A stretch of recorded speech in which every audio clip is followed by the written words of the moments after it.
സുഹൃത്തുക്കളെ, ഞാനൊരു കാര്യം പറയട്ടെ. ആദ്യം തന്നെ എനിക്ക് ഈ ഒരു കാര്യം അവതരിപ്പിക്കുന്നതിനകത്ത് ഒരു ഇച്ചിരി വിഷമമുണ്ട്. എങ്കിലും ഞാൻ പറയുകയാണ്.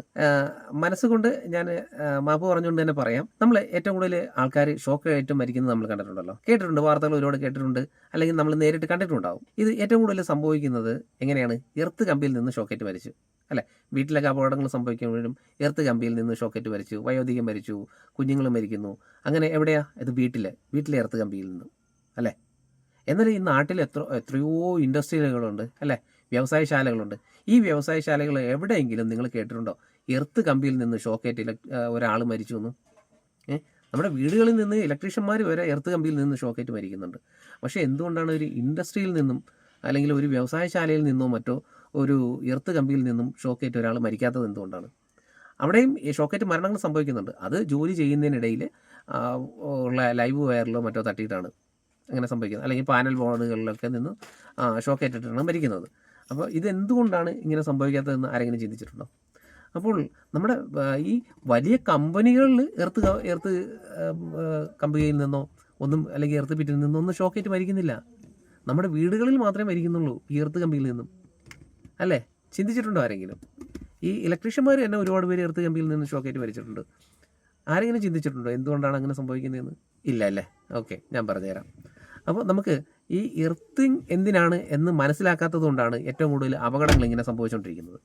ഈ എർത്തിങ് എന്തിനാണെന്ന് ഞാൻ പല കാര്യങ്ങളിലൂടെ ഞാൻ പറഞ്ഞിട്ടുണ്ട്. എർത്തിങ് എന്ന് പറഞ്ഞാൽ ഏതെങ്കിലും ഒരു സാഹചര്യത്തിൽ നമ്മൾ ഉപയോഗിക്കുന്ന ഉപകരണത്തിൻ്റെ ബോഡിയിലേക്കോ മറ്റോ കറണ്ട് വന്നു കഴിഞ്ഞാൽ അതിനെ നേരെ ഭൂമിയിലേക്ക് കടത്തിവിടാനുള്ളൊരു മാർഗ്ഗമാണ് ഈ ഒരു എർത്തിങ് എന്ന് പറയുന്നത്.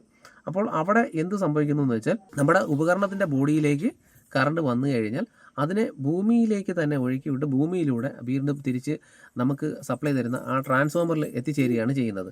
അങ്ങനെ വരുമ്പോൾ അവിടെ സംഭവിക്കുന്നത്, കൃത്യമായിട്ട് ഒരു പാത്ത് അവിടെ ഉണ്ടെങ്കിൽ, ഒരു വഴി അവിടെ ഉണ്ടെങ്കിൽ ആ കറണ്ട് അതിലേക്കൂടെ സുഗമമായിട്ട് ഒഴുകി പോകും. അങ്ങനെ ഒഴുകി പോകണമെങ്കിൽ എന്തായിരിക്കണം? ആ ഒരു എർത്ത് റെസിസ്റ്റൻസ് വളരെ കുറവായിരിക്കണം. അങ്ങനെ എർത്ത് റെസിസ്റ്റൻസ് കുറയണമെങ്കിൽ നമുക്ക് എന്ത് ചെയ്യണം? നല്ല രീതിയിൽ എർത്തിങ് ചെയ്യണം. അപ്പോൾ നല്ല രീതിയിൽ എർത്തിങ് ചെയ്യുമ്പോൾ ആ നമ്മുടെ ഉപകരണത്തിൻ്റെ ബോഡിയിലേക്ക് വരുന്ന കറണ്ട് ആ എർത്ത് വയറിൽ കൂടി ഭൂമിയിലൂടെ തിരിച്ച് അങ്ങ് പൊയ്ക്കൊള്ളും. നമ്മളിപ്പോൾ ആ ഒരു എർത്ത് കമ്പിയിൽ ചെന്ന് പിടിച്ചാൽ പോലും നമുക്കൊന്നും അറിയത്ത് പോലുമില്ല. ചിലപ്പോൾ ചെറിയൊരു പെരുപ്പ് പോലെ തോന്നും, ഇല്ല ഉറുമ്പഴയുന്ന പോലെയൊക്കെ ഒരു ഫീല് വരത്തേ ഉള്ളൂ, അത്രേ സംഭവിക്കത്തുള്ളൂ. പക്ഷേ നല്ല രീതിയിൽ എർത്തിങ് ചെയ്യാത്തത് കൊണ്ടാണ് വീടുകളിലെ എർത്ത് കമ്പികളിൽ നിന്നും നമുക്ക് പലരുടെയും ജീവൻ നഷ്ടപ്പെട്ടുകൊണ്ടിരിക്കുന്നത്, കേട്ടോ. അത് ഇതുവരെയെങ്കിലും എത്ര ഇലക്ട്രീഷ്യന്മാർ ശ്രദ്ധിച്ചിട്ടുണ്ട്? എത്ര വീട്ടുകാർ ഇത് ശ്രദ്ധിച്ചിട്ടുണ്ട്? ഇനിയെങ്കിലും ചെയ്യുമ്പോൾ നല്ല രീതിയിൽ എർത്തിങ് ചെയ്യുക. ഇൻഡസ്ട്രിയൽ പർപ്പസിൽ എപ്പോഴും നല്ല എർത്തിങ് ആയിരിക്കും ചെയ്തിരിക്കുന്നത്. ഒരു കമ്പനികളിലൊക്കെ ചെന്ന് നോക്കിക്കഴിഞ്ഞാൽ അറിയാം, അല്ലേ? നല്ല രീതിയിൽ തന്നെ എർത്തിങ് ചെയ്തിരിക്കുന്നത്.